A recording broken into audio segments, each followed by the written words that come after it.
Acum 2 ore am văzut pe diferite surse de știri că ucigașul lui Charlie Kirk, un tânăr de 22 de ani, după cum îmi amintesc că spuneau comentatorii, a fost arestat. Este în custodia organelor de ordine.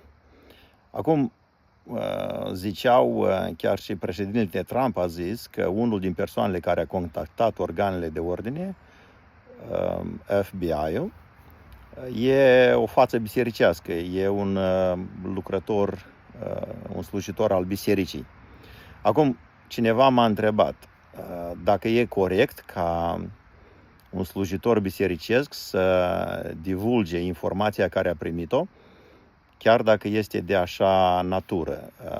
Nu am avut un răspuns imediat să-l spun persoanei, dar pasez întrebarea aceasta și către dumneavoastră.